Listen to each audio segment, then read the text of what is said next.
Okay, it is now 6 o'clock Eastern time, real East Coast time. Anyway, welcome. I'm G. Truglia, and as I said, I'm Pierre Respaut. And we welcome you out to the Motor Age TST, proper way to service air-conditioned systems. And our sponsor is RobinAir. Okay, so RobinAir, we're going to be working with their equipment. All right, but anyway, that being said, thank you to RobinAir for sponsoring the webinar. And here's what we're going to do. It's 60 to 90 minutes plus. Okay, your handout can be downloaded, and there's the address. Again, go to TST Seminars. That's the direct link, but how are you going to copy that off, right? Have something to write with. All slides are numbered for best results. Hardwire your tablet, laptop, computer, or TV. Now, that being said, again, we want to warn you with the issues that we're having here with weather.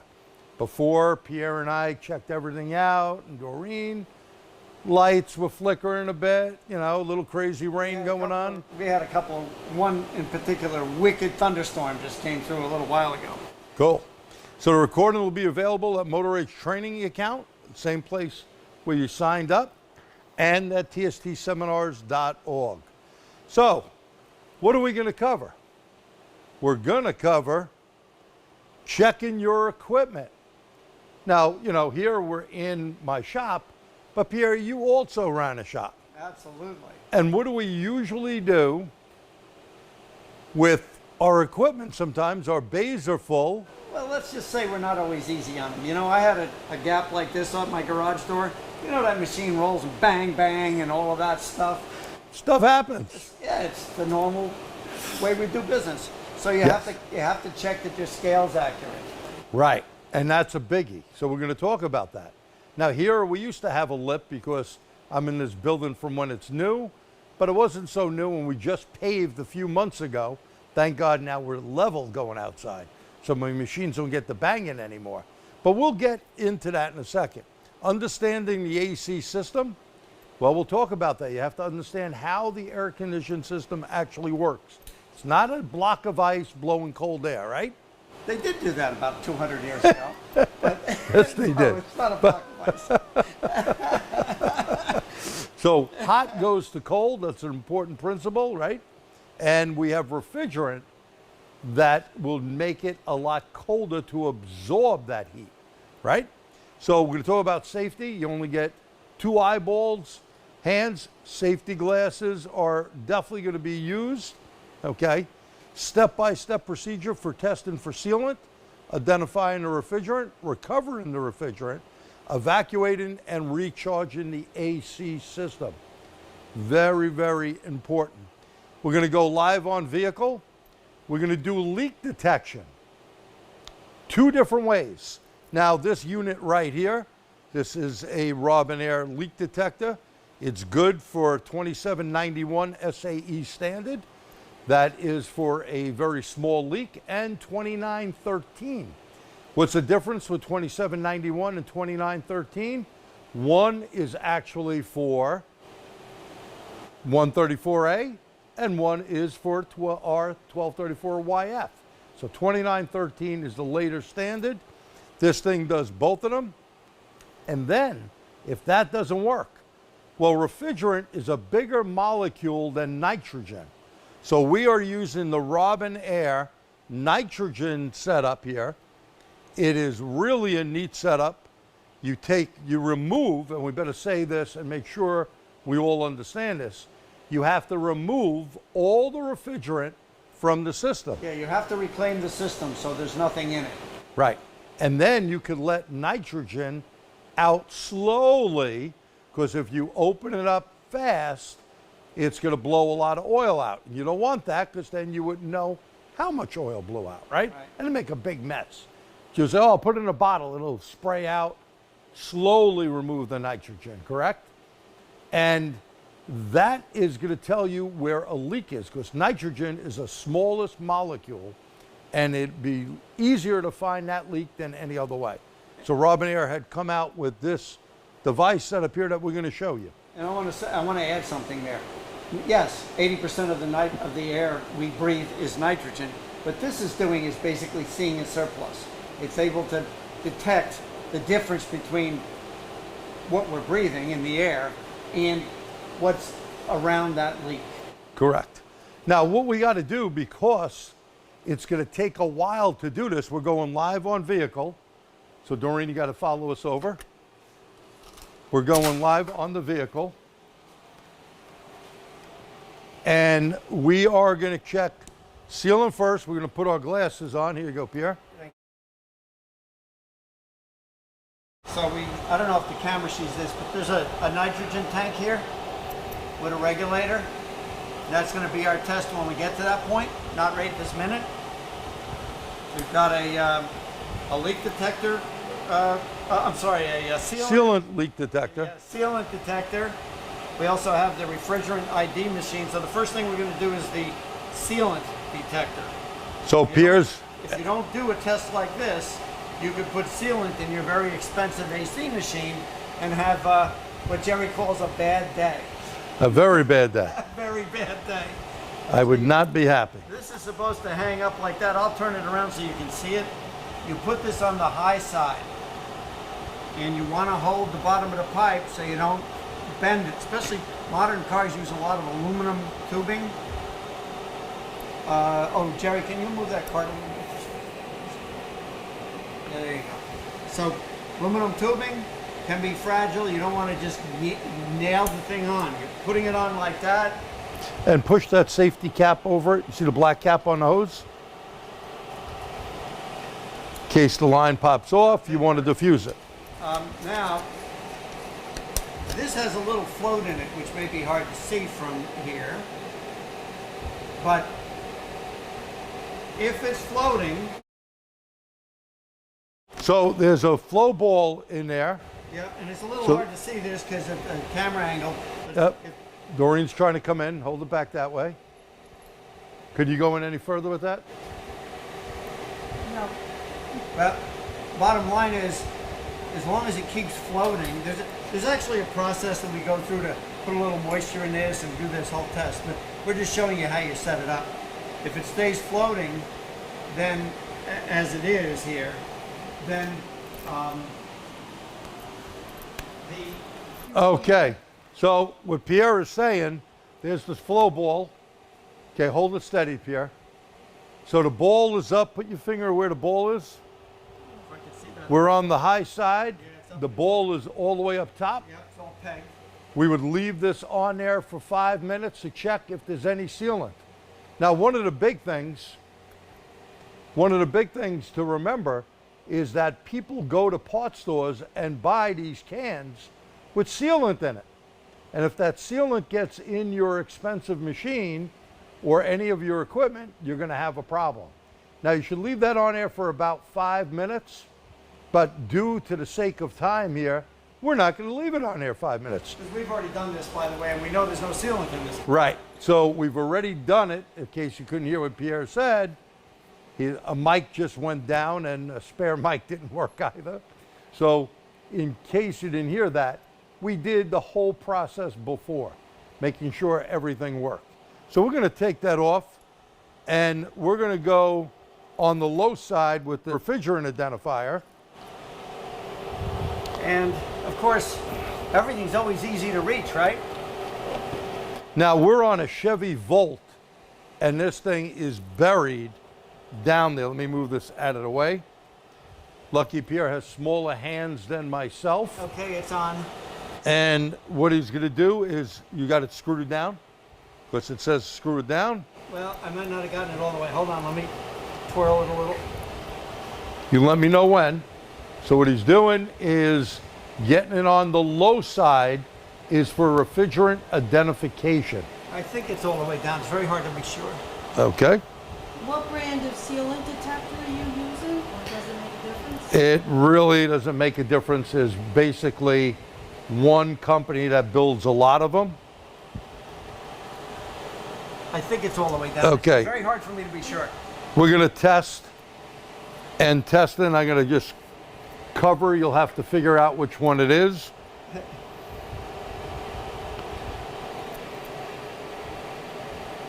So you can see it's going through testing. Is that available separately? You could get them built in the machines or separate. This is a 134 machine that we're on. I A think with 3478 8NI RobinAir machine. So it does not have a built-in identifier, but all of the new J standards for R1234YF should have a built-in Wait a minute, identifier. Jerry, you know, I think this thing felt like it was against the opened, but I don't think it is.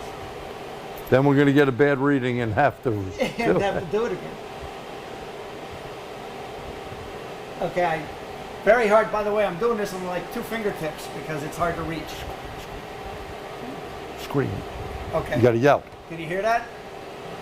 Maybe type a Y if you can hear me, because I'm a little bit away from Jerry's microphone. So we ran- Okay, we disconnect from the source, it says. So it did it, right? I don't know. We'll find out. What brand is sealant? Oh, wait a minute, sorry. There's only one brand of sealant detector out there, if you're asking that. And this is an identifier. There are a few brands of these. What will the float ball do if sealant is detected? If the float ball goes down, you have sealant in the system. You don't recover it unless you want to ruin your machine. Did it do the test, get the result there? Right now. 100%. So come in on this. I'll pull this off so we can then hold it in the right spot. Okay. Somebody's asking, what is the testing for? This is testing for refrigerant. We have 100% R134A, and there is no air. There is no R22. There is no 12 or any other refrigerant or hydrocarbon in this particular vehicle. So now, once you're done with that, we're ready to go on to the machine. And we want to show you one thing at the machine. Switch to this camera for a second.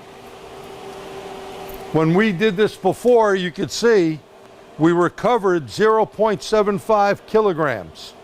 The maximum amount of kilograms on this vehicle should be 0.95. So it was a little low. And the car was never touched. We only did 10 minutes of vacuum time. It passed the leak test. And the refrigerant we charged it with was 0.950 kilograms. We charged from the high side, and we injected 29 milliliters of oil that was removed.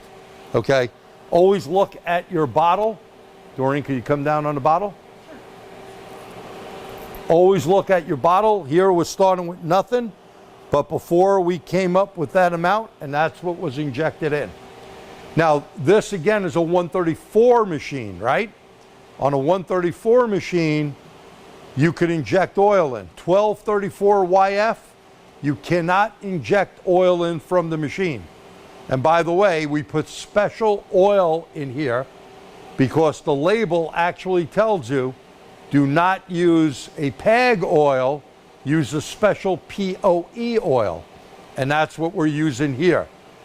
PAG oil, unless it's a special type of PAG recommended by the manufacturer, will cause an issue. It can cause an isolation fault. Isolation faults will shut the vehicle down on early models. Later models, they will basically shut just the AC system off. One drop of PAG oil or the wrong oil in the AC system, and you ran it, the manufacturer says you have to replace every part. Lines, condenser, evaporator, compressor. Compressors alone, like for this, are over $3,000. You might as well get rid of the vehicle. Think about that, not counting labor. That's just a part. Okay, so now, one of the big things here is let's go to the gauge here. Now the vehicle's been sitting, we're in air condition here. So it is roughly 70 something degrees, and notice where the gauge set is. 70, 70. Why do you want to look at the top and bottom, Pierre? So you want to know that you do not have some kind of a restriction in that system. Right. And if they're both equal, Very, very important. If they're both equal, that means there's no clog on either side. And roughly, I got to look in the back, the temperature in here is about 72, 73 degrees, and we're roughly about 72, 73 pounds. We'll go over a lot of that as we start recovering, okay? So now we're going to go on the machine. We've got to switch back to this. And what we're going to do is get out of here. And you can see it could do a whole automatic process. So the automatic process, we already looked at our gauge set, very, very important. And I'll look at questions in a second. What we're going to do is hit next and do auto. And auto, we're not going to save the record. We don't want to do that. It takes extra time. And vacuum time, 10 minutes. Vacuum leak, I'm going to go down to vacuum leak. We're only going to hold it.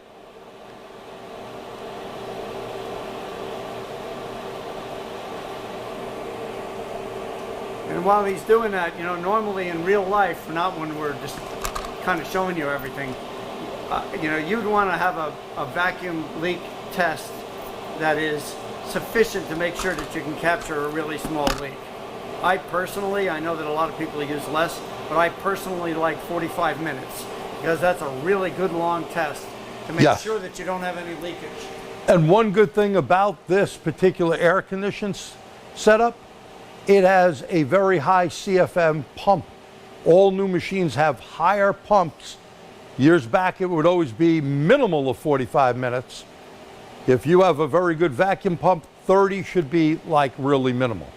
The longer you evacuate, water boils at 212 degrees normally, under 29.9 inches of vacuum, it will boil at 59 degrees Fahrenheit.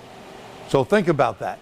You're boiling the moisture out, and that would make the system drier. And the reason you want to have it take the time it does is because it takes time for that boiled moisture, water, to exit. It migrates, it's you know, the energy goes from high to low. That boil, you put energy into it with the heat that's in the system. You're now letting it boil under vacuum, but it still takes time to leave the system, to go out through the hoses. Yep. Switch back to this one, Doreen. We're going to hit the check mark. I have everything in there. You can see 10 minutes of vacuum time. Again, you would want to do 30 or 45. We have the leak test is on, and we got 950 kilograms what this vehicle uses. I'm going to hit the check mark. And now it says checking inlet pressure. It's going to check all this stuff here. And it says, do you wish to take an AC pressure snapshot? I'm going to hit no. Low side clear in progress. So basically it's going to suck it in and let me look at some of your questions. Well, we got 9 million of them. Okay. What is the test for? Someone asked, I guess that test there. What if it has sealant in the system? Well, then you could either use a scavenger machine, if you have one. I do have an old RobinAir scavenger machine we use. Or you can use a filter system that if you email me, I can give you information on that. My email will be up there later. Oh, thank you, machine. I don't have to scream. If the system is contaminated, then you replace or flush the system parts. Well, no manufacturer wants flushing anymore. Okay, so if it's contaminated, dependent, if it's an electric vehicle, you got to change everything. If it is a non-electrified system, yeah, you can flush a line out. Condensers, you'll have to replace. You have to have a machine dedicated to recover contaminated refrigerant. Tom, that is correct. Contaminated refrigerant must be separated and is now a hazardous substance.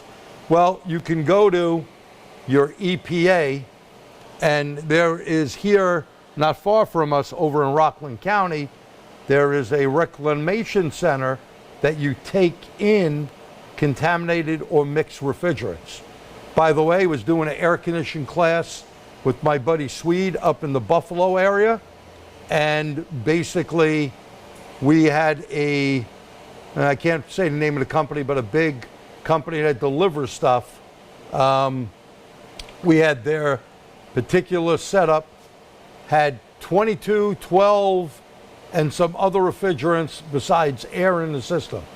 So that's what you got to be careful, and it had sealant in it. School bus, we use a micron gauge to make sure all the moisture is removed. Yep, you can do that. Can you explain the AC snapshot? It takes a picture of the stuff, or it puts it in, and we can't do it here time-wise. There's a whole bunch of information that you can utilize on the machine that we can't do here in an hour and a half. Do you have one hooked up to my vacuum pump and verify vacuum pump pulls down? Yeah, vacuum pumps, we always have a spare one around here in the shop. We get a lot of stuff, so while that's recovering, we will get back here on slides. Okay. And the noise in the background. Okay, so equipment check. So first of all, you may go, what's this thing? That's a stack of pennies. You know, one nice thing about RobinAir, they have a calibration weight. And the calibration weight is important. There's a magnet under the machine. And of course, RTFI, read the frickin' information. Or in this case, RTFB, read the frickin' book. It comes with a book. And it tells you everything that you need to do. Does that make sense? So make sure your scale is calibrated. If it's not calibrated correctly, you could have too much or too little. And anything too little or too much, you are going to have a problem. That system will not work right. Right, Pierre? More refrigerant? And modern systems use less refrigerant, so it becomes more critical to be on the money. Charged exactly correctly. Undercharging, of course, well, if it's really undercharged, it can do damage to system components. Otherwise, it'll be less efficient. Overcharging can do even worse damage to system components. You know, on a really worst case scenario, you could hydrolock the compressor. Yeah, neither one is good. So this weight is roughly 1 pound, 18 ounces. Oh, I was thinking that was the penny one. No. We have that later. So right here, you could take the whole cover off. The whole unit hangs on the back of it. Pretty nice. 2 screws, not a commercial, but you need to keep a filter around. We always keep a filter and vacuum pump oil.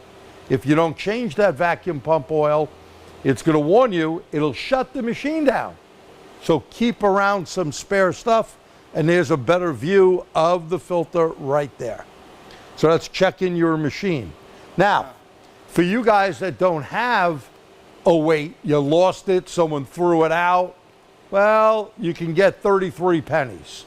33 pennies, and don't be a nimnuts. Put them in a baggie, wrap them, and put them on top of a tank, and roughly, that should be roughly about 3 ounces.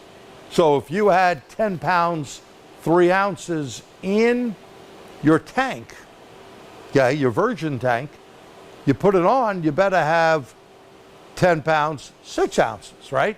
Plus or minus 1's okay. And they tell you you could adjust the scale. Now, sometimes they want service to come out. Anything under warranty, you should always call in first. No matter what manufacturer you're dealing with, always call them first. And this time of year, everyone's going to be backed up. So you want to make sure you take care of your machine. We check our machines. We have 4 air conditioning machines here.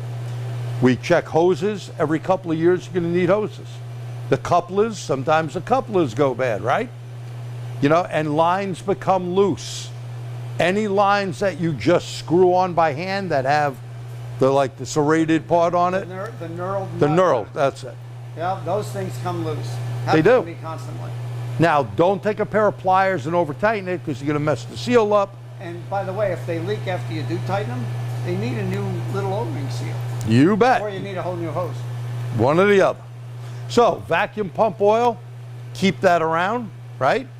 And a filter, there's the kit we usually have, a filter and that. It's not hard to change it. Follow the prompts on the machine, And again, look at the book or go online. Most manufacturers, RobinAir does, most manufacturers have everything online. When you register the machine, make sure you do that. And by the way, very, very important to make sure you tell the EPA you have this piece of equipment. And are you certified? We're going to talk about that as well. This is not like years ago where you can get away with stuff. You won't be able to buy refrigerant and you may get yourself in a bind. Okay, so let's talk about the AC system. Well, you may go, what that garden hose thing doing there? What do you think that represents? There's two systems on the market, right? There is The ones like I always worked on with the expansion valve or expansion block. And orifice. and then there's the other one, the orifice tube.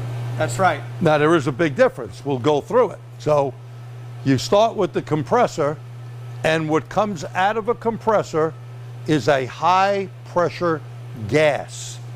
Okay, remember, you can't have a liquid in the compressor, in other words, Well, you do it once, and that'll be it. and then you need a new compressor. Then you need a new one, no doubt. So the high pressure gas is going out. Now that may be on a day like today. We've had in the 90s out here in New York. So you may have 250 plus pounds, which is roughly 250 plus degrees. Now, yes, it's 90 something degrees outside, but hot goes to cold, right?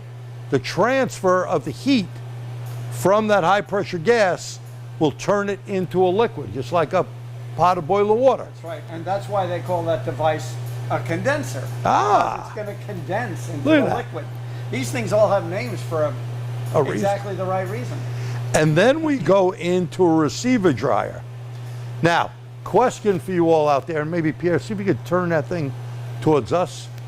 Question out there for you. Receiver dryers, should you look at a sight glass on there? Now, if you're an old timer, you know we had sight glasses all the time. So if you think you should be looking at a sight glass to see if there's any bubbles, type in the letter Y. Type in the letter Y. If you think it shouldn't, type in the letter N. So come on, oh yeah, get those fingers moving. Y's, some N's, some Y's.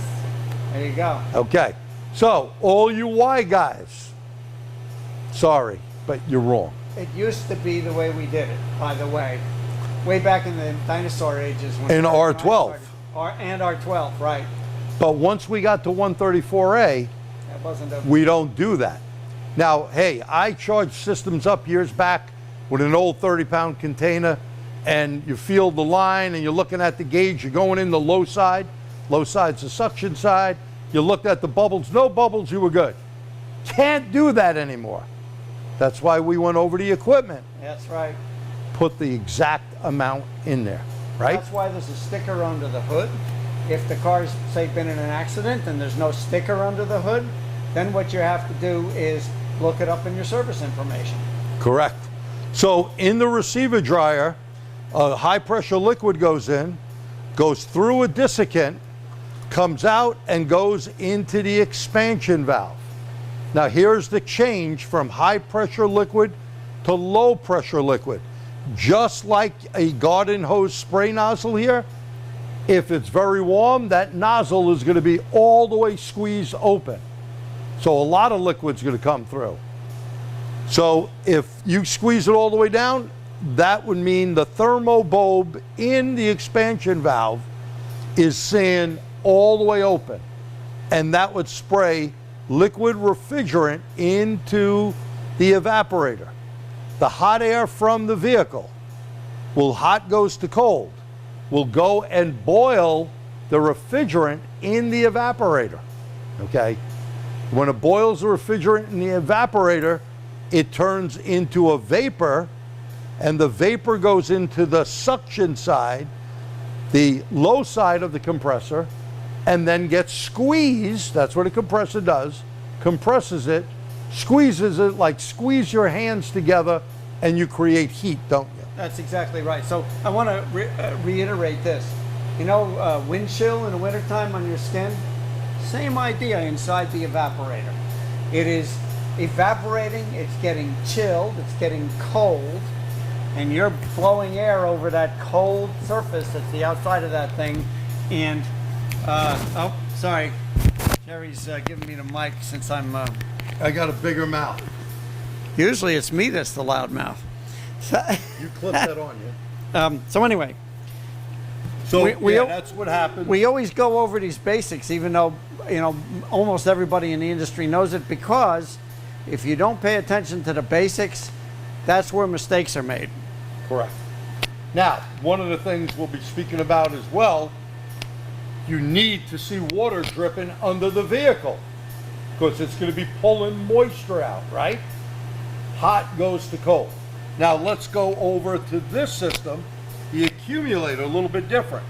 We got a high pressure vapor comes out, goes to the condenser, comes into a liquid. And by the way, you see that fan? Is the fan rotating the correct way? Are we pulling that moisture in? Okay, the hot air. Put it Oh, you right want on it? you. Sorry about that. So if the fan is not pulling air through, it's going to be a problem. Now, you know, you have some problems with, thank you, machine. You have some problems with some fans that are electric. They could be wired the wrong way. I've seen this. I've seen fans, clutch fans not work right, viscous fans, okay? Blades that are not good, shrouds that are not there. And you know, one of my favorites is you have a fan that's spinning just fine, but mice or whatever, dirt, something got in front of that condenser and there's no airflow through it, even though the fan is spinning, but it's not pulling airflow through it. So you're saying, Pierre, like when I drive down south, there's a heck of a lot of bugs, right? Yeah, oh yeah, And the that's bugs get into your condenser, And- you need to clean it. That's right, and you may not see it. You may Oh. not see it even from the front of the car because the grill or the flaps or whatever you've got in that car might make that front of that condenser not visible. Very true, very true. So here, that system, it goes through and then goes in through an orifice to a high pressure liquid, becomes a low pressure liquid, goes into the evaporator. But on this system, since it's a lot of those were fixed orifice, means the hole is going to be a certain fixed amount. It's the same amount of refrigerants always going through there, whatever the demand is. Right, so if that hole is throwing refrigerant all the way, there's a problem with that. Why? Well, what'll happen is not all of the liquid would boil, and that, excuse me, goes inside of an accumulator. This has a desiccant in it to dry it out. So any liquid, and there's very little, we'll talk about that, very little stays at the bottom, only the vapor gets sucked to the top. The suction side, low side of the compressor, basically is going to suck it in, squeeze it, and then there's a I'm gonna problem. hold that between us. I want to make a comment about this because a lot of people don't understand this. They always put this canister in a hot part of the engine compartment. They want the refrigerant to boil because it has to be a vapor before it gets back to the compressor. And if somebody screws around, takes the heat shield off the bottom of the engine compartment, does some other thing like that, car's been in a collision and they didn't fix it right, that thing might not be able to work properly. And that would be a problem. Yep. All right, moving on here, some air conditioning conversions. Now, this RobinAir machine and a lot of other machines do it. You can see 1 ounce equals 0.265 of a pound, 28.4 grams, 0.284 kilograms, and vice versa. Because a lot of people, I've done a lot of air conditioning classes, and for some reason, not sure what country they're from, but they think 12 ounces equals a pound. Don't know where they're from. Okay. But Yeah. now, Wrong. important thing. Well, because 12 ounces is like their can of soda, right? Or whatever. I'm going to have a 16-ounce one. Yeah, At exactly. any rate, procedures, very important. The first things first, verify the problem. Is the air blowing out of the ducts? not the quacks, out of the vent ducts. The ducts with a T. And do we have enough volume? We could have a clogged cabin air. Right? We could have someone went in there and knocked off a hose. And here's the question, if air is not coming out of the ducts and you're playing with your controls, where does it always default to? Type it in. Where does it default to? Okay. And that's an important thing. Where does the AC system default to? Defrost. Good. Excellent. Defrost, the windshield. Excellent. If you didn't know that, that's where it does go to. Now, cars of years ago had vacuum. Right? And I just worked on one a couple of weeks ago, an old Mercedes. A lot of vacuum hoses. Loads of them. Or you got one of the old Honda carbureted ones with 9 million vacuums. You better take a picture of it because all the colors that they had on it all wore off over the years. Or they discolored because it was embedded in the plastic, but it all turned to like some shade of brown. But check that, check electronics, whatever. But it has to be blowing from the correct place, right? Now, a visual look-see. A look-see is important. Is the AC belt on? Is the fan shrouding there? Everything we said before. Is the condenser, does it look clogged? And by the way, do not take compressed air and blow at the condenser. You bend the fins, you change the way heat would dissipate.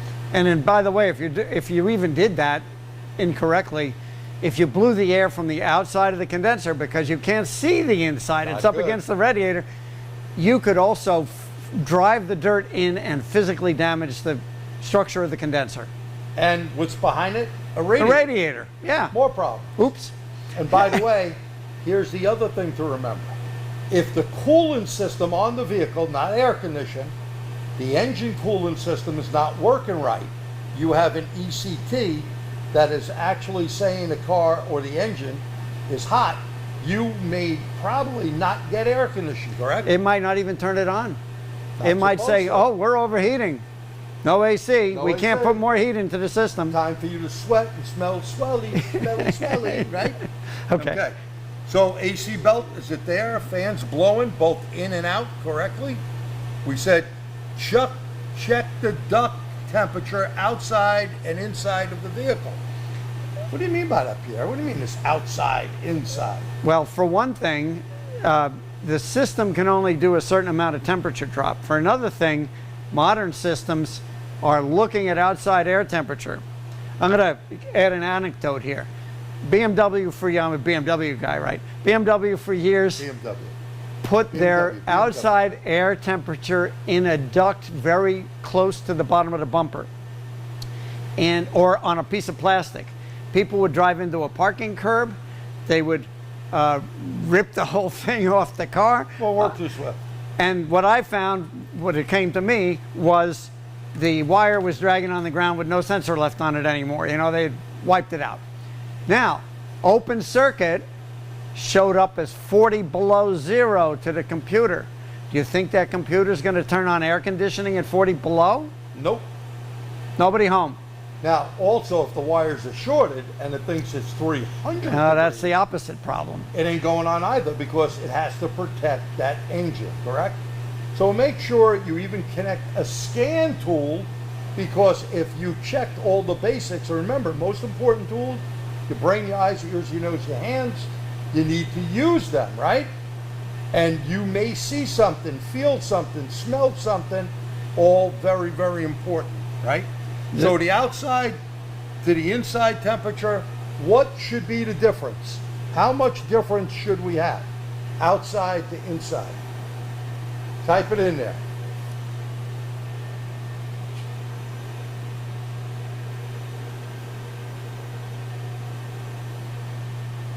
Okay, I see a bunch of different things here. I got to get closer because I'm a blind guy. Good. 30 is correct. If you get 30 degrees, then we're pretty good. A 30-degree difference you'll feel. Now, I've been out in Phoenix, Arizona, where the temperature has been 115 and better. You know what's going to come out of your air condition? Maybe 70, 75 degrees. And you go, well, that's not good. Oh, no, it's great. It's phenomenal. It's more than 30 degrees difference. Now, remember the old cars we had, you can send it down to 45 degrees, whatever. Notice it doesn't say that anymore. It stops No. at 60 and says low. That's Because right. if you can get 50, 60, it's great. Now, I'm not saying that the vehicle can't do better, but if you're a moron and moved out to Arizona, you're a jamoke that came from New York, and you drive your black car You can tell we love the heat here. with black interior out to Arizona, let me get the holy water out. Because you are going to bake out there. And your car's going to bake too, by the way. Half that car's made out of plastic. Do you know what happens to plastic at those temperatures? Yeah, so think about how hard the AC system has to work and how important, and again, I want to say this, how important it is to make sure you have the proper charge in the vehicle. And even the identification. After you looked at the sealant, the refrigerant identification, if it had moisture in it, that means you got a problem because it's not going to help make it colder. When you have air, any air content, write that down. Okay, any air content is not going to give you the coldest temperature. So even in the winter up here, you can check people's air conditioning system. Florida, Arizona, all the warm places, it's pretty much all year business. They use it all the time. So I'm gonna kind of illustrate this for guys who don't understand this concept. Air is not going to be like a refrigerant. It's not going to condense and then evaporate. It's And it just can't going to compress. be. Well, it'll Somewhat. It'll bubble around. The other thing about air is when it got into the system, it had moisture in it. What Jerry was just talking about, water, that turns to ice. That's even worse. Not good. That'll block up the expansion valve or some part of the evaporator right around it, and jam. It's like a plug in the system. And you know, here's one of the big problems, believe it or not. Air and refrigerant, whether 134A or 1234YF, will cause hydrofluoric acid. Hydrofluoric acid, you know, in that little expansion block, you have that little rod that goes up and down? It's gonna stick. And when it sticks, you ain't getting cold inside that car. It's either gonna stick one way or another. If it's stuck all the way open, what's gonna happen? Gonna flood the evaporator, and then it's gonna shut off. It's gonna get cold for a while, and then Or won't work. Or in a worst case scenario, it's going to flood the compressor and blow it up. But you know, there's actually something I want to mention because it's not in our slides. There's a reason why we want to service these systems and put new receiver dryers in, and it's because they can break. They can have contamination and they can have this desiccant salt contained, and they get old enough and they can break and they can dump that stuff into that expansion block You bet. and ruin it. Now, check for TSBs and read the freaking information. Very important. You may have a TSB, and this has happened on some vehicles we've had in here. I remember a GM car. The air conditioning system will not operate as designed because they had some sort of an update. Another one, windows fogging up. That's a problem. So you know what they do on a lot of GM cars? They run, and other cars as well, they run the fan even when the vehicle is off to pull the moisture out. That way the next time you start your car up, you don't have all this moisture on the windshield. That also keeps microbes and other nasties from growing on the evaporator core. You bet. So connect the sealant detector, we did that, an identifier, and then connect to your AC machine. Note, if your AC machine registered with the EPA and state. So you must register your machine with the local EPA. Ours is here in New York. You probably have them. There's, I think, 6 sections in the country. You need to register your machine. When you buy a machine, comes with paperwork. Oh, the stuff you threw out. Or in the drawer somewhere. You can always get a new set. Now here also in New York State, for a registered repair shop, you must have your machine information sent to the New York State Department of Motor Vehicle, who regulates that, okay?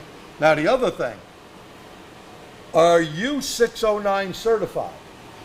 609, what's that, Pierre? What's the 609? That's, is it only Max or is it, there's 2 certifications, right? Max, and there's also ASE. Yeah. Okay. So the bottom line is you're supposed to take a class, take a test, know how the system works and the legalities, so that you're certified to work on AC professionally. Right. And that's the only way you're going to buy refrigerant in, other than little teeny 12-ounce bottles. And anyone who buys this now, I know a lot of them. I'm a proctor for Max, so I've done plenty of classes where I certify people with that. And the old stuff, there was about cataracts, global warming, yada, yada, yada. The newer stuff is way better. It's more about the air conditioning system. And they talk a little bit about, of course, the ozone layer and, CO2 problems in the atmosphere and all that. Basically all the greenhouse effects, right? Right. Because CO2 is like #1 for greenhouse effect, and everything else is higher.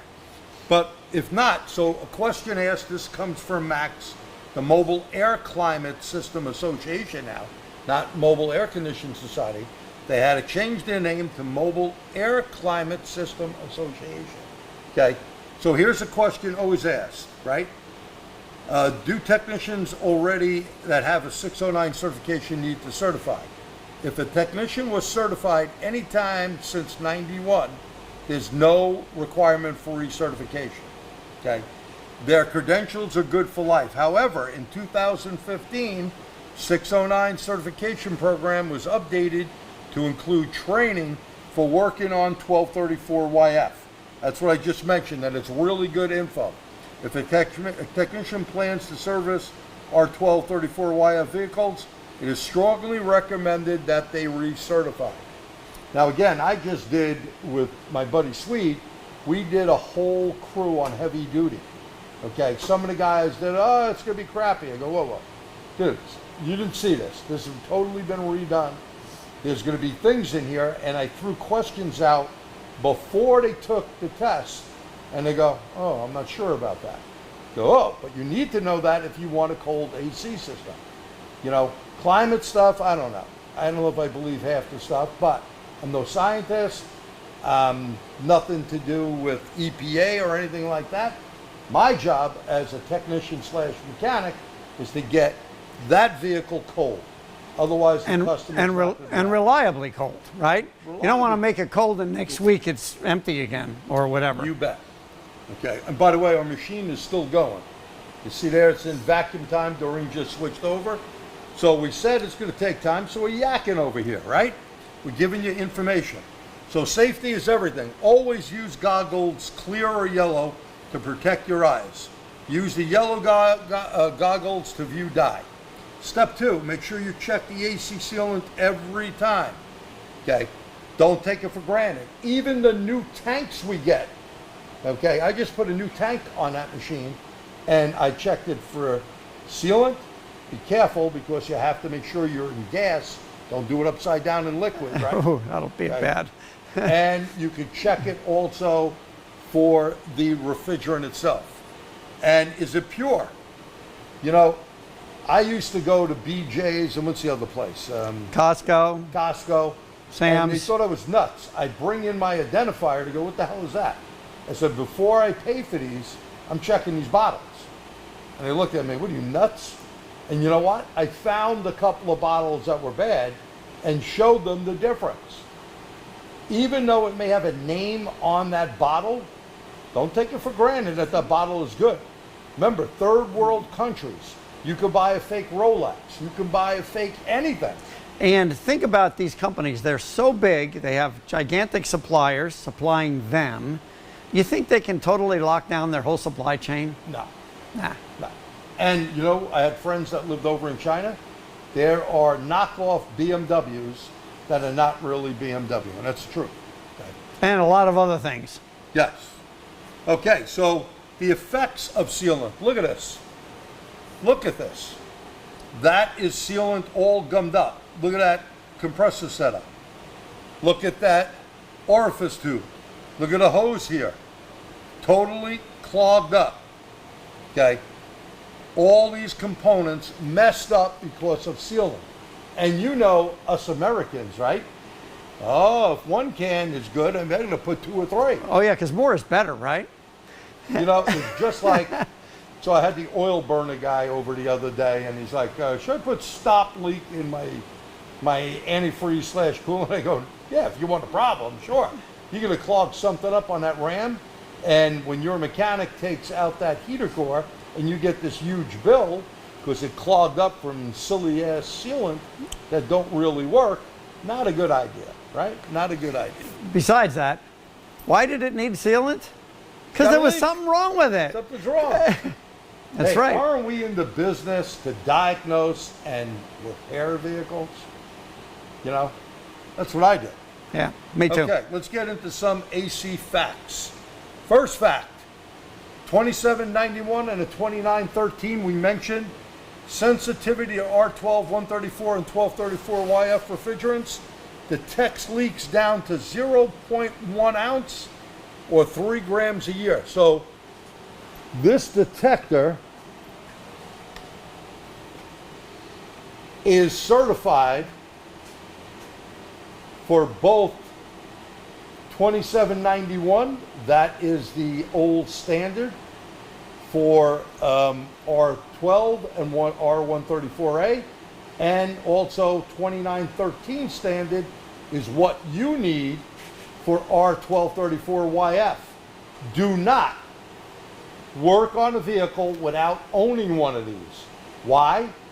Because on R1234YF, there is a different component that is certified by DOT, Department of Transportation, and that is the evaporator.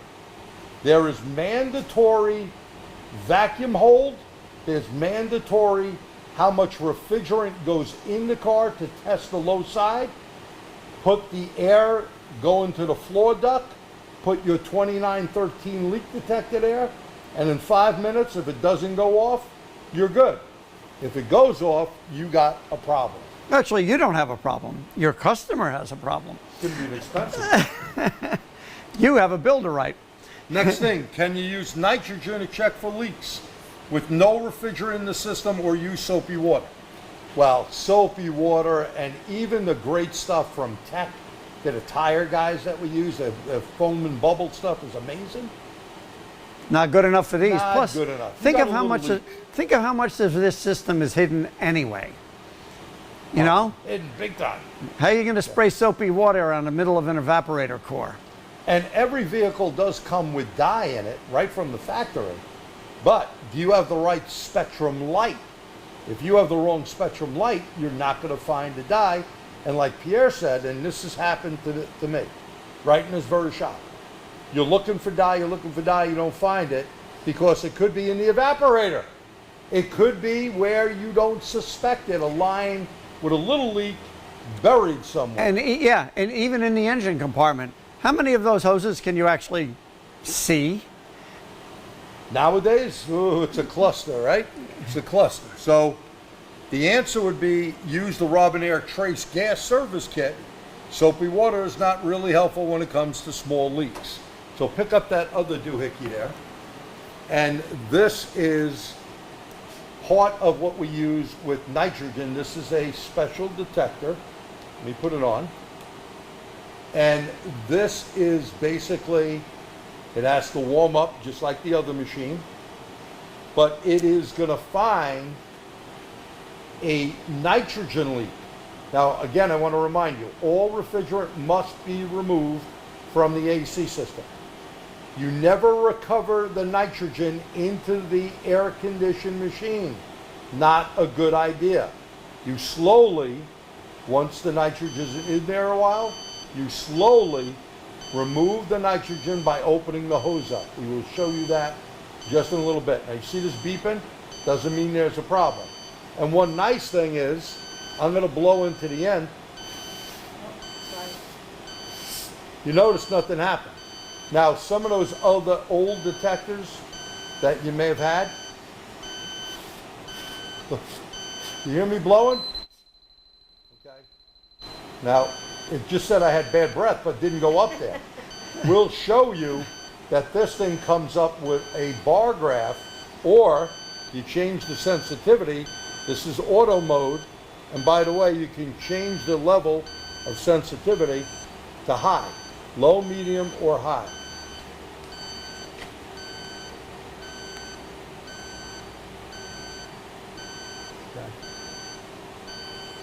So it's on auto. Now I'm going to change the mode to manual mode. Manual mode is a line, and you see that line, low line? We're going to show you later with the actual nitrogen how this thing works. Really neat.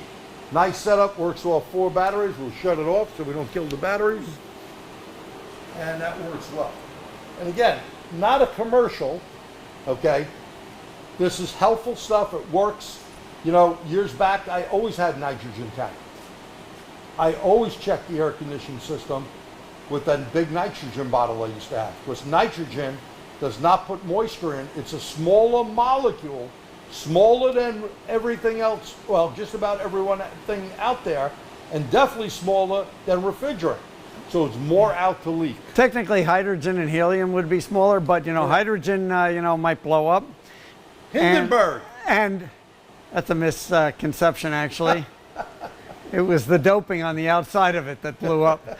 But Hydrogen blew up. hydrogen fires are invisible. All the flames you saw were the other stuff. But anyway, the problem is it can blow up and be an invisible flame.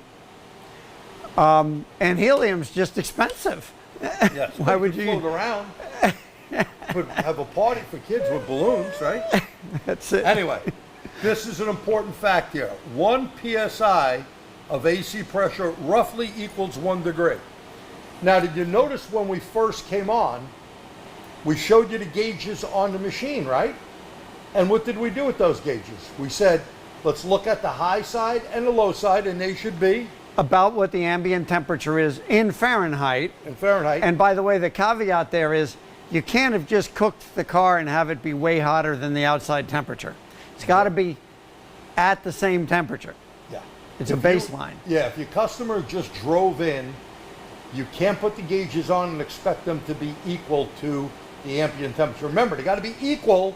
If one is higher and one's lower, or vice versa, what's going to happen is you have a plug somewhere. You remember, the compressor and the expansion block or expansion valve or orifice tube is the split of the system, okay? So very important to understand that the vehicle needs to be at a resting pressure, okay? If not, you'll get a wrong reading. Now, with the AC system at rest, low and high pressure should be equal if there's no blockage. Very important, okay? And R12 is a minus 21.7 degrees Fahrenheit. Now, if you remember, how many of you retrofitted from R12 to 134A? I sure did a lot, but you can type in. So, you know, when you did from 12 to 134A, what you had to do was put 80% of the original charge, because there's a big difference, okay? R134A is only a 15.1 degree Fahrenheit. Now look at minus 1521. Hey, that's like 6 degree difference, isn't it? And ideally, we were changing expansion blocks or expansion valves as well to make up for that efficiency loss. And the dissicant was different. And the receiver dryer was different as well. Or accumulated. Those were whatever. different. Yeah. Had a different. Now, look at 1234YF, minus 22 degrees. Minus 22 degrees Fahrenheit means it's a lot colder than 134A. Now, with the better components, with components that are made better, the 1234YF doesn't need as much refrigerant. Some vehicles are a little less than 1 pound. That's crazy. But it has to be efficient. Now, if you get something like this, this is an evaporator, okay, and you buy one that is not the original type. We've had this with body shops with condensers, okay. I'm just too lazy to pick that condenser up back there. But that being said, the amount the refrigerant's going to be different. And by the way, Jerry, hold that up a second. It's not just the amount of refrigerant, the fins per inch, the surface area, the efficiency of the heat transfer. And the amount it holds. And all of it, not as good. You bet. Now, if you don't know, like you're working on specialty vehicles that are add-on air conditioning systems, AKA a ambulance or a van. We were doing a whole bunch of Amazon vehicles. They're add-on systems. Now, depending how much hose they run, that's going to change the amount of refrigerant. Capacity changed. Depending on what condenser they put in, that's going to change it. You know, some RVs, the same thing. If it's an add-on system, you basically wouldn't know what the exact amount is unless you're going to use pressure transducers, the empathy, I think it's called. Enthalpy. Well, it's a hard, and you're doing that? basically superheat and subcool. Yes. So you're doing stuff that stationary, you know, building people used to do a long time ago, but we didn't do it. But now, if you're doing something like that, you gotta look at that. Yeah, and we don't always pull that out to check the vehicle, but if there's a problem with the AC system, I'm going to pull that out and check it. Especially when you think somebody might have, you know, played. Yep. All right, more facts. All 1234YF machines perform leak checks. 1, vacuum leak check, mandatory. 2, a pressure leak check. This procedure is mandatory since it checks for flammable refrigerant being released in the vehicle's interior. Same reason why they have heavy-duty evaporator cores that are heavier than the old systems were. Oh, yeah. And that's what we said. Remember, that's DOT approved. 1234YF maximum charge during leak check is 15% of the total charge. That's all is going to go in there. You're not going to be able to put more in. And if it didn't pass any of that vacuum test, you're not putting refrigerant in. The machine will lock you out from doing it. Okay? So please keep that in mind. This charge is to check for leaks at the evaporator after the panel duct is selected to the floor panels, like I said earlier, with the fan on low. Using a 2913, that RobinAir leak detector, select to the highest sensitivity. Chrysler 1234YF, some cars require a VIN to be read off the OBD2 port. So think about that. 1234YF is going to take you a little longer. Now here in our shop, we have 2 different prices for AC service. One for 134A, we don't do 12 anymore. Okay, can't get our 12 anyway. So one for 134A and 1234YF is going to take us extra time. Refrigerant, we charge by the ounce, okay, because in New York State, you got to bill it out that way. Some places can do menu thing. You may have, you know, X amount of dollars to get your air conditioned service. We can't do that here. It's called menu pricing. You got to bill out the parts separately, including we charge for oil, depending on the oil. You put a new compressor in and it says ND11, okay? You better buy ND11 oil. Or if it says PAG 40 or PAG 120, you better buy the exact oil, especially for a compressor. You know, I'd like to add something to that because it's happened to all of us at some point. Don't just call up the parts department and say, or the parts store and say, I need some oil for this AC system. Right? Happened to you. They tried to do it to you. Hey. So the bottom line is you should be looking up in your service information for what it is. And like Jerry just said, specify that oil. And read the bottle when you get it. Make sure somebody just didn't pull a bottle off the shelf. We bought a Lexus compressor, it's a true story, right from the dealer. Okay, cost me over $2,900, and we wanted the oil for it. Lucky, at the time, Franklin was here. He says, hey boss, come look at this. They sent us PAG oil. And he knew not to put PAG in there. We called them up and, oh yeah, don't worry about it, we use it all the time. I go, no. Give me the right oil that goes with this, because I'm not going to do a whole change on this vehicle. There'll be a problem. So they winded up sending us the right oil. The parts guy either didn't know his stuff or didn't care. I don't know which one, right? Doesn't really matter, right? No. 1234YF, an SAE standard of J2842 design criteria and certification for OEM mobile air conditioner evaporator and service replacements. ND11 electric hybrid electric AC POE oil is anywhere from $172 an ounce for GM and Ford vehicles, and $160 for Chrysler, only sold 3-ounce minimum. So look, some of these oils can get expensive. Be careful when you price stuff out. We use a company, I won't say the name, but they basically tell sometimes customers can go on our website and they give them some crazy price. And we go, hey, we're in New York, man, and we don't even know where you got those prices from. Here's our price. We're sorry that they did that. We give the feedback to the company. Please don't give that out in our area, or you don't know the AC system. It's different than a 134 system, right? And of course, the customer is trying to lowball their price, but that's going to either cause damage or be a non-quality repair. You bet. Only use an oil installer that has never had PAG oil in it, and there's a type of oil installer, or the gun type. So we put a cartridge in here. There's no cartridge in this one right now, but we'll put this in and you squeeze no more than 2 ounces. And it's got a graduated cylinder, or, graduations on it, so you know what your amount is, right? Exactly. Make sure only to install special hybrid electric oil, which, by the way, we have set up in the machine, because we're going to check how much oil actually came out on the recovery. I'm not sure where we're at. Can you pop over to that a second? Yeah, but I'm going What's that say? to leave Check. this here for you, Jerry. Okay. It says check. Can't read backwards. Check oil. Check oil drain bottle and enter the amount injected to inject. And So it says check that oil bottle. Come here, pull it off. we We'll had put this it up problem to the camera. before because we couldn't see it before.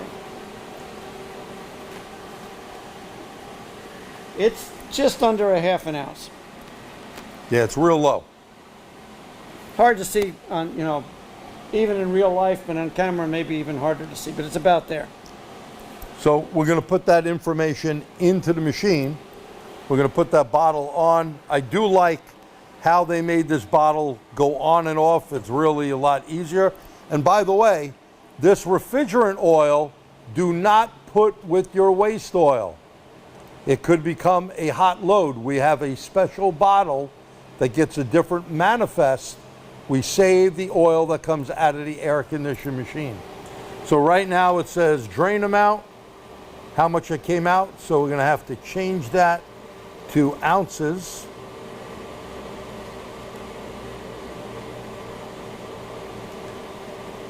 Got to go back up here.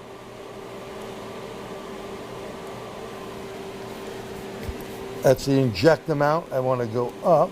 There we go. We change that, and we have 0.5. And now we're going to inject 0.5. We're going to hit OK. And by the way, our gauges are all the way down into a vacuum. They're both 30 on the gauge set, so we're good there. Going to hit the check mark. And now it says inject in oil. Reading tank weight, do not disturb. Now that's an important thing. Do not disturb, because if you bang into the machine, roll the machine, well, guess what's going to happen? You're going to rattle the scale. It won't be good to rattle the scale. Okay. Another thing to always know, on the valves, the top of the valves where it says open and closed, make sure you understand which is what. Closed is not allowing any refrigerant through. What's that? Is not allowing any refrigerant to go through. Open is where you want to be. Okay? All right. So another thing here, it is throwing that oil in. We'll let it do its thing. We'll check on that from time to time. And of course, we will put our goggles on when we go back to that. Now let's see, I think we got a lot of questions. Let's look at some questions first here. Come on, Pierre, get over here. All right. Is there a way to test correct oil for electric compressors? To test it? No, other than putting it in. If there's the wrong oil, it usually will pick it up and you'll get an isolation fault. So these new electric compressors use different oil? Yes. They have to use a special PAG, that's a PAG oil, POE. or a POE special. oil. Right. So By the way, certain new hybrid or electric type of vehicles, electric compressors, could use a special PAG oil that's non-corrosive. I want to add something here. We've always, I did a lot of 134 from R12 conversions. We had a POE oil we used to use. This is not the same oil. And we've used PAG oil for years in our 134A factory systems. That special PAG oil is not the same oil. Right. So I guess he used a 134 machine, not a good idea? Well, probably not. If you're going to buy one, it's probably pretty old and has a couple of problems. You want to check the tank for purity, see if there's any issues there, and make sure everything works. Don't keep oil once it's open, it absorbs moisture. That is correct, it's hygroscopic, so any oil that's been around. And here is, someone put something in there about where to find that trace thing, thank you. Freon is only R12. It's heavier than air we are breathing. How did it get to the atmosphere? Well, it goes up, and I'm no rocket scientist. But using a leak detector, the 2791 and the 2913 leak detector, make sure you always go under everything. Yeah, sight glass you do not use. They paint over them or whatever.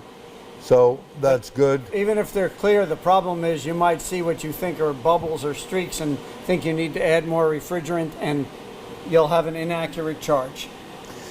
It is recommended to use AC coil cleaner found in hardware stores and a low pressure water hose.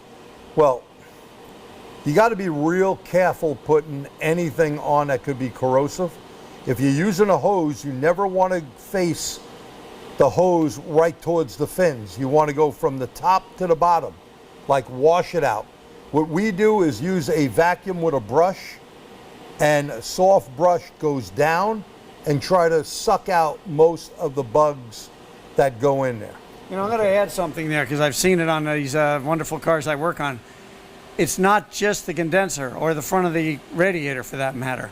That stuff is laying in plastic cowling pieces in the bottom of the car, and you may think you've cleaned everything out, but it's sitting down there, and the next time that car gets driven on the highway, it'll get sucked back up in. Yeah.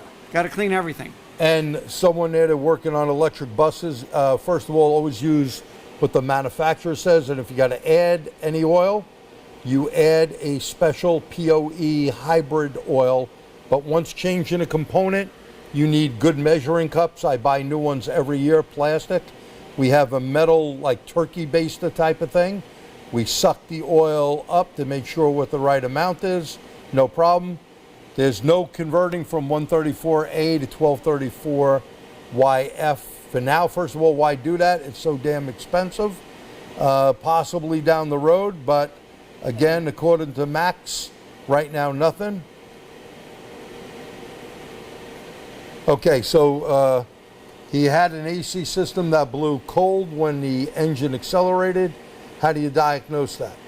Well, when the engine accelerates, maybe if it's a belt driven, maybe the belt is loose and slipping somewhat, but that compressor is not turning at the right RPM. Also, make sure the fan is working. Many times when you're stopping lower at a lower speed, there could be a problem. Now, the air condition, Pierre, the machine. So Pierre's going to go over the machine. It has something there while I continue to answer questions here. What causes a compressor to cycle every 3 seconds? Usually low refrigerant. Okay. We don't want to diagnose anything there, Pierre? No, they want me to disconnect the unit. Nice side. Oh, we put the refrigerant in already. Wow. Look at that. Take a look at these gauges right now. Doreen, could you switch the camera over to here?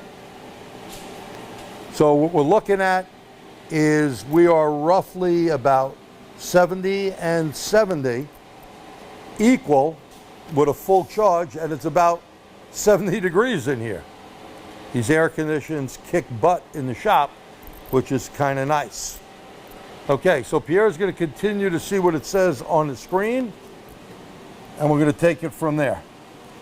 Okay, could you scroll down a little bit, Noreen? Okay, so please remember, Freon is only R12. That is a name, not to be anal, but that is a name for just R12. That DuPont, basically, it's like Q-tips and cotton swab, or Vaseline and petroleum jelly. So when we're talking about refrigerant 134A, 1234YF, it's called refrigerant. So when you recharge the refrigerant with a RobinAir machine after vacuum, any recommendations on charging through the high or low side on dual charging? Well, I always like, and there's an option here, you can go through high or low. This went through high, but we're not in high temperature, so it went well.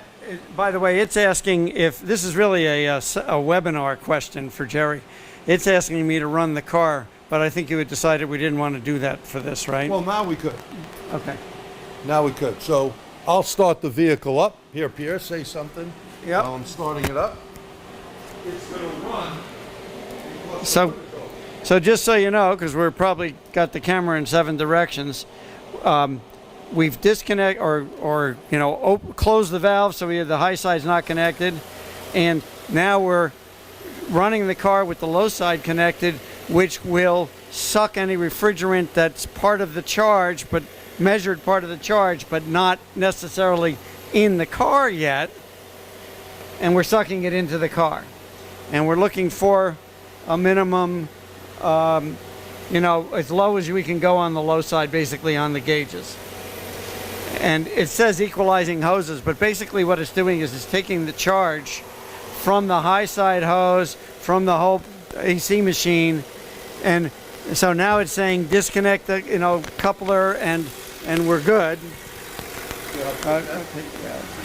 So right now what you're doing is you shut the high side first, which is important, and what it's doing now is asking for the low side to come off.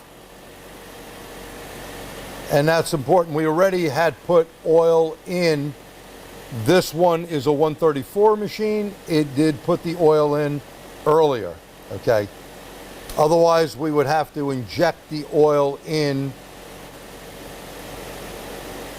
Gauges are good to troubleshoot with, but there is a bunch of things that are issues where it's not always advisable just to use gauges. And I'm going to put the cap on. You have one cap. I think this one went here, I think. All right, you just got to hang on, or I might have to do this, Terry, yeah. because I don't think your hand can get My in. hand's too fat. Okay. So let's see what else there. How often should you open a bottle of oil? Well, we keep oil in very small quantity bottles, okay? And any vacuum pump oil, you basically dispose of it properly. Once you open the bottle, it's pretty much gone. You can use it to lubricate some seals, but that's about it. Okay. So the vehicle's getting cold inside. Nice and Okay. cold. And if you were going to do the leak check, we'll pop this thing on. Pierre will demonstrate that in a minute. This light has to go totally green. And while we're doing that, Pierre, you know what? Why don't you bring the nitrogen bottle over this way, and I'll put this thing on. We already, in the sake of time, we are not doing the nitrogen in the vehicle. We did that prior. There's no real leak in it. Okay. So here is the setup. You can see the gauge set right there. And once this thing, okay, has the bottle on, we're going to kind of show you how this thing works. It's warming up. But in the meantime, here's this leak detector. When the light goes green, and remember, this is 2791 certified and 2913. Always take the tip And if this is the line, go under the line. Because the air is, the refrigerant's heavier, and it'll go down. Yeah, if you have it on, Pierre, I can get it to leak up here. Okay. So why don't you show them this on the car real quick, and we'll play with that in a second. Just show them near one of the lines over there. So Pierre is basically going to take that leak detector. So obviously you can't see the lines from here. You can't see the lines from here, but I'm by the suction side lines. Down below, you'd obviously trace, same thing on the high side, you'd trace the line. You'd want to be underneath the line because the refrigerant, as was mentioned in one of those comments before, refrigerant's heavier than air. Let me say something right there, Pierre. The low side is always going to be higher with the refrigerant, with the air conditioning system off, right? It's going to be higher because you remember the equal we had 70 and 70? You run it, this thing is down in the 30s. That's right. So always check the low side with it off. You want to check the high side. You could do it with it running. Be careful when we have air conditioning here. It's like air conditioning blowing on us right now.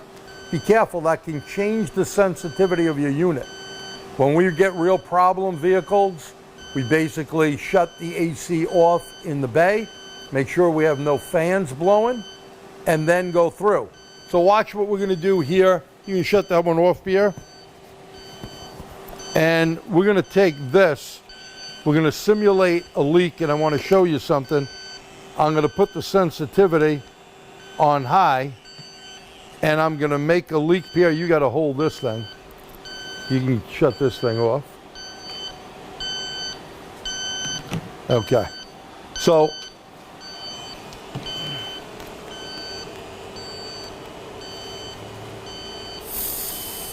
and what you're seeing is a little bar graph. It's oh. Hold it like that, Pierre. Try to get it into the camera. Ooh. You see the bar graph that just went nutty? Hold it like that.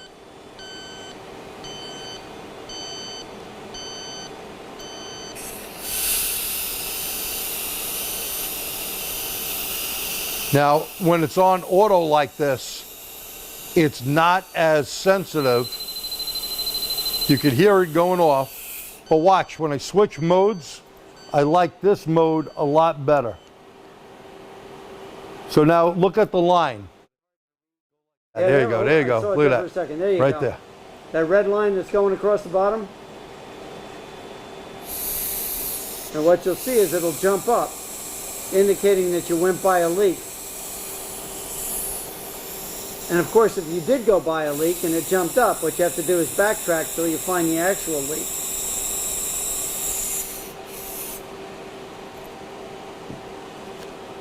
Yeah, look at the line. Oh, you can't. They can't see the line. No, they can't see the line. There you go. There you go. It's hard. It's much easier to see in person than it is. Yeah. Murphy's Law. So you see the line is up high. Watch it go down now. No leak. You can kill that tank. So you would go and check the different lines on the car with the nitrogen in there. Remember, we could not do that. And notice how this is going down. Pierre will hold this for a bit, and we'll do some slides in the interim and check back with him right there. You'll see it go all the way down. Oh, AC facts, 134A, low side 35 to 45 PSI, dependent on the temperature. High side 150 to 270. 1234 readings are similar. This old chart that used to be given out for free, look at the difference of 65 degrees. Look where your pressures are, 25 to 35. Look where your high side is. Go to 95, which we've been hitting quite a bit. Low side, 50 to 55. You get lower, that's great. And look at the high side, 275 to 300. Where's that line at now, Pierre? It's only gone down a little bit. Okay, we'll check back in with you in a second. Finding leaks. Well, right here, when we use the RobinAir LD3 economy leak detector, it is good for both the 2791 and 2913 sensitivity. And that again is 0.1 ounce or 3 grams a year. That means it's super duper small, right? Small leaks.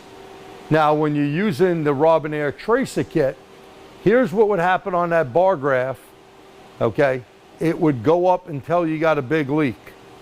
I find the sensitivity level, as you've seen on the video, go up a lot quicker than the bar graph. Not sure why, I don't know, but there's some information about it. It's in your handout. I'm not going to read you all that, but using the tracer locates the difficult to find leaks. That'll save the vehicle owner money. This unit detects leaks as small as 0.05 a year for 134A and 0.15 ounces a year for 1234YF. It meets the SAE standard of 2970, providing guidance on testing and functional requirements for leak detection devices that use non-AC refrigerant tracer gas. The standard explains how to calibrate a non-refrigerant leak detector to achieve detection levels that are compatible to an electronic leak detector that meets SAE 2791 and 2913. So look at that line now, it's starting to come down. So, of course, the one drop happened while Jerry was showing you the slides, but little by little it's going down a level of... Yeah, well, we'll leave it on until we're done. So here, leak size indication. Once a leak is detected, the leak size indicator bar graph will show on the detector screen. The number of bars will increase or decrease depending on the amount of the tracer gas detected. Maximum value of tracer gas will be displayed once the leak source has been located. Refer to the table below to determine the approximate size of the leak. So right there, it gives you these bars and it gives you the coloring chart. Okay. Here's the graph again. This is really good here. Sweep pinpoint mode. Turn on sweep mode by pressing mode button. This mode allows the user to pinpoint hard to find small leaks. The display cursors will sweep across the display from left to right, tracking a horizontal base over a 3-second period. When no tracer gas is detected, the display cursor will be flat. If tracer gas is detected, the cursor on the display will rise up and continue to rise as the leak source is approached. If the detector moves away from the leak source, the cursor will drop back down. Note the fault sensitivity level is high in that mode. That's why it picks it up a lot better in that mode. Let's talk about problems. The leakers are Schrader valves. Every year we get new ones, whatever type they are. And let's not forget the first line of defense are caps. Right, Pierre? Absolutely. So what seems to be misunderstood by a lot of people is that the primary seal of the where the valves are is not the valve. The primary seal is the cap. And by the way, how many times we've had cars in where caps are missing? See it all the time. People forget to put it back. And by the way, it's a good idea to keep a Q-tip around. And you know, some of that vacuum oil that once you open the bottle, you know, it's not going to be good anymore after you fill up your machine with vacuum pump oil. Use a little bit on the end of a Q-tip to lubricate the seal so it makes a good fit seal. And a good seal to that. Any dirt that gets into any type of fitting is going to be a problem. And no cap on it is going to be a huge problem. Okay? Components. So why do compressors fail? They fail for several reasons. Insufficient oil, too much oil, wrong type of oil. I think we banged that pretty good. Coolant system blockage that prevent proper oil circulation. Compressor fails, we need to determine why before we replace it. And that's very important. And make sure the rest of the system is clean. Yes. Clean. If you can't be sure of that, you got to start changing parts. I recently had a car where I basically had to change everything. The compressor had not failed, but I had to change everything but the compressor. And Black Death, that usually means a compressor grenaded and little metal particles started ripping up the hoses.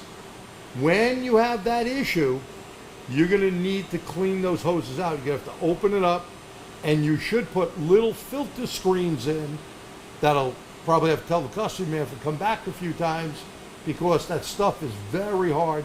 Today's new condensers and evaporators, It'll kill them. it'll kill them. It's very difficult to flush anything out. I used to flush, still own flushing equipment, but I got to tell you, it's really difficult. And by the way, you know, a lot of condensers have the desiccant in them, but it is not replaceable. Right. You have to change the condenser. We banged this one pretty much over the head too. Watch out for less than the correct quality of condensers. And by the way, if you get a parts delivery and that condenser, that evaporator, that receiver dryer, that accumulator, that expansion valve comes unplugged, It's no good. they got moisture in it, especially on the receiver dryer and the accumulator. And what we do, we hold on to it and order another one because we've seen one parts guy go down Tighten and the then come cap. back with the same one. Tighten the cap and give it back to you. Yeah, not good. Okay, you don't need that. One drop of moisture will kill it.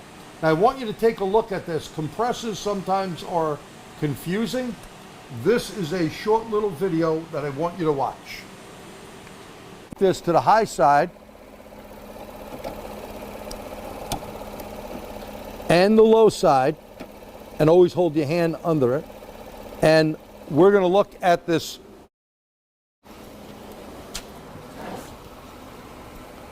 I'm going to open up the high side. Watch what comes in. Now this is refrigerant and oil coming in here. We're going to let it sit, and we're going to look through and see if we have any debris in there. If there's any oil, I can tell you there's some dye in there, okay? Not from anything we put in, from the factory. You see how that lights up? Okay. So we can see if we have a problem. Also, you want to see if your compressor is working in the amount of time here we have. I shut off the high side, I open up the low side. If there's too much oil, if there's black debris in here, metal debris, that would tell you the compressor is a problem. When we open the low side, we expect this to be sucked out. Watch what happens. We are going to suck that down. You see it boiling? As it's boiling, the bubbles, that is telling us the suction side of the compressor is actually pulling us in, and open that very slowly. Okay. Now we let it go all the way. I'm going to open it up till there's nothing in there. And now that you're clear, we are going to shut the valves, both valves shut, and we could then shut the low and high side here and take them off. And that is a guaranteed way to check if your compressor is working or not. You know, with a lot of variable types of compressors out there, meaning rather than them just pumping like years ago, now they vary different ways. The squirrel type of They compressors. spin all the time, a lot of them, and vary the amount of, well, let's call it compression. The Right. amount of refrigerant they compress. And you want to see and make sure that that compressor is working. Well, this is a great tool to do it with. Okay. Condensers, well, when you look at this condenser right here, the receiver dryer is built into the bottom. And look how this condenser is. If these fins are beaten up, you got a problem. You want to make sure any line, anything, gaskets, all are in good shape. And you never want to see any oil stain on it, because that indicates a leak. You bet. Here's the evaporator, right? We talked about that, but what's this? Ah, the drip tube. Look how dry that drip tube was. Dry drip tube, not good. Water should be coming out under the vehicle. You cannot always see a drip tube. This happened to be an easy one. But nowadays, with all the different configurations of vehicles, God knows where that drip tube is. But if nothing is leaking out, that means you're going to get mold inside. You're going to leave water up near the evaporator, which is going to change the ability to pull heat out of the engine, the passenger compartment, to boil the low pressure liquid. You need to get the water out of there. And by the way, you know, a lot of modern cars have fuses, modules, electrical connectors on the floor under the carpeting, where do you think that water's going to go? Oh, especially if it's one of your BMWs. Yeah, I was thinking of that. But there's another thing, and I've actually encountered this a few years ago. It was mice that built a nest in that box. You'd think that it stayed on top of the microfilter. Nah. And it plugged the drain, and the shop that supposedly cleaned it, you know what they did?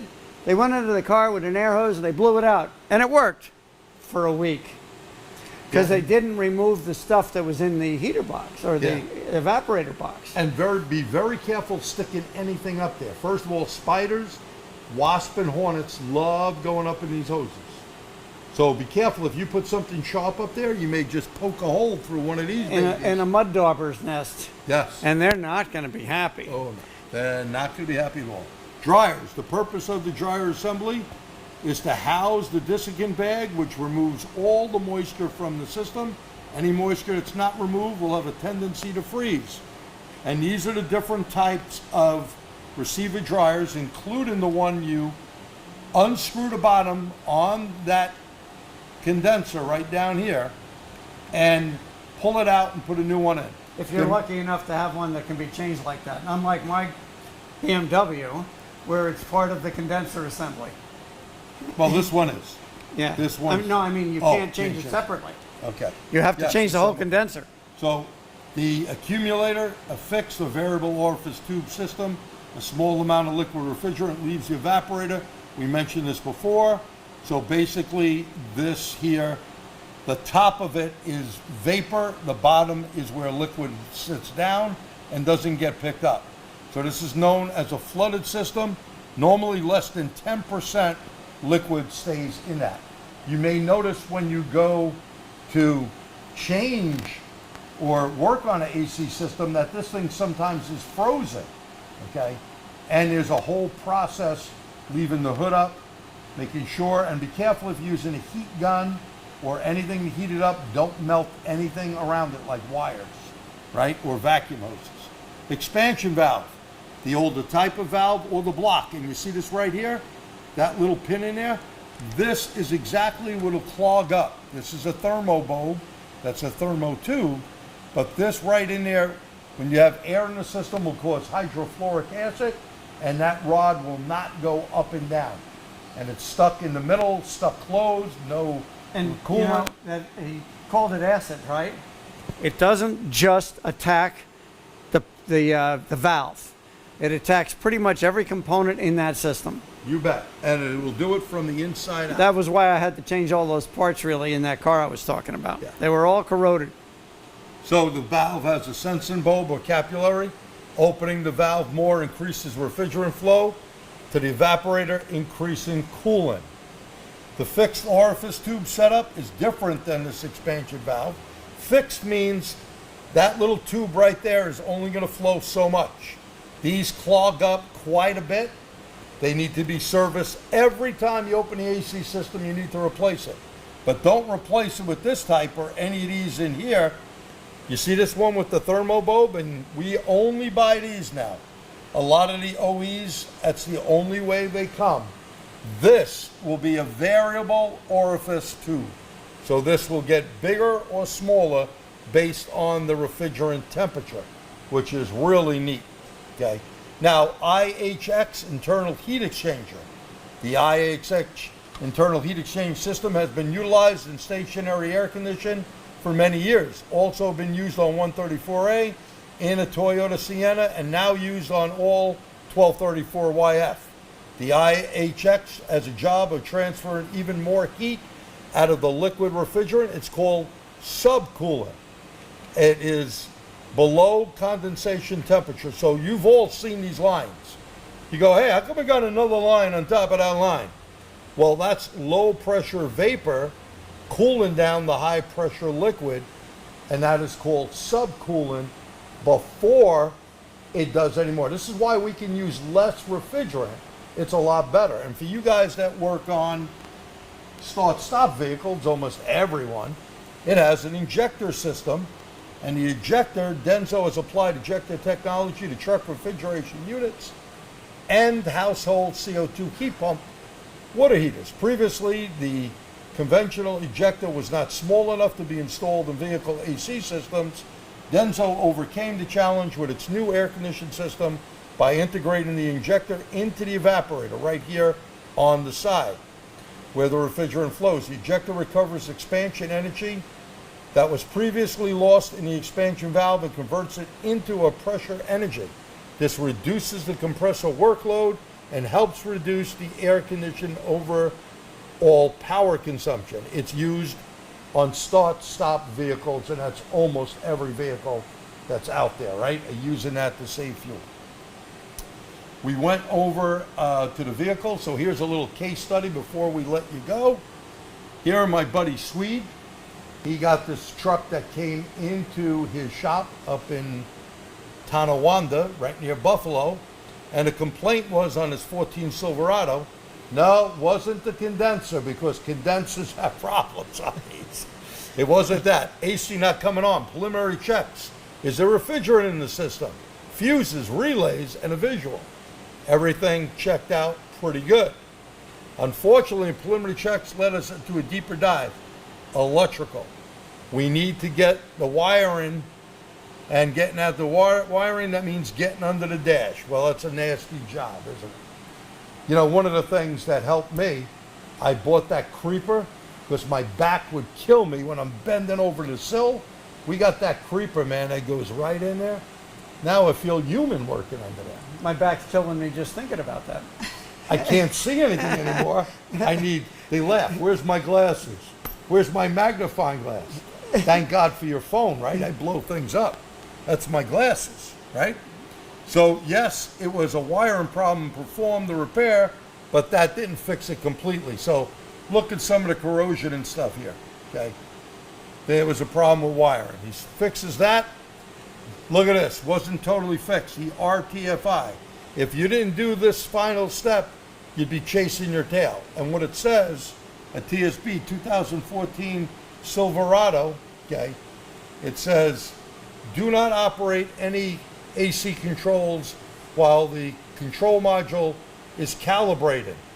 So it gives you a whole thing about calibration. Using a scan tool, perform the HVAC actuator learn in the control module. So when you don't RTFI, read the freaking information, you're probably not going to fix the vehicle. Remember, the brain, the eyes, the ears, the nose, your hands, they're all the most important tools you have. You got to use those tools to make sure you got it. Now, we went onto the vehicle. Here's a little thing here before we go, and if you know anyone, this is important, from TST, Joe's Electric. Shout out there to Joe for coming up with a lot of this stuff, and Robert Kenny as well, helping us get the word out on Facebook. If you're a technician, there'll be one winner that has been in our industry 5 years or less. You can qualify to win the following: an 8-channel MT Pro lab scope, AES Wave leads for it, a DVOM meter, access for 1 year to Mechanic Mindset. Thank you to, I think his name is Darren. At's Dorman Training Mastering the Lab Scope book. 1 ticket to the TST big event on Saturday, March the 29th, along with 2-night stay at the Marriott Hotel. The winner will be announced at our August 2024 TST Roundtable. So Pierre and I will be doing another one of those. You can look on YouTube. You can look at the tstseminars.org channel. Just submit a resume along with a paragraph about yourself. We would like to know how long you've been in the business, remember 5 years or less, and why you decided to be a technician/mechanic. Email us at info@tstseminars.org. Name, address, cell phone number. Now, many of you guys out there are in the business like Pierre and I, we're so freaking old it's ridiculous, right? We've been in the business for years, so you don't qualify. We're looking for someone young, try to give them some extra support in the business. And again, thanks to Joe's Electric and the dudes there at Mechanic Mindset. We really appreciate their help. Once again, we'd like to thank our sponsor, RobinAir. Okay, without them, this wouldn't be possible to do. We gave you, wow, an hour and 45 minutes, right? And hopefully, if you thought this was helpful, please type the letter Y in the box, and I will be looking, Pierre and I will go over there and look at some of the questions or comments and answer those questions. Let's see. Question, what's a creeper? A creeper is something you lie down on, and it's a flat creeper. It doesn't roll. It goes from the sill plate to the floor, and you don't kill your back. Okay. This is recorded, and it'll be up on the Motor Age and TST channels, and also on TST on YouTube if you have a problem. BMW claims an ounce per year. Can you expect that from a compressor seal? Well, it's hard to say. You know, some things do leak. Well, we thank you for coming out. It looks like everyone enjoyed it. The thing we try to do with Motor Age and TST webinars is really to make your life easier. You know, we put a lot of time and effort into doing this, and hopefully you got something out of it. And if you have any questions, you could email us at either info@tstseminars.org, Pierre and I could answer it, or gt@tstseminars.org. And we look forward for you coming back to another Motor Age TST webinar in the near future. From New York, he is... I'm Pierre Respaut. And I'm G. Truglia. And by the way, I'm so happy those thunderstorms didn't kill our juice tonight. It really Yeah. looked pretty rough there for a while. We thought you guys would only see this taped. That's how bad it was out there. But anyway, It was rocking and rolling there. enjoy your summer. I'm sure there'll be other ones coming up we'll let you know about. Thank you once again. Have a great evening. Good night. Good night.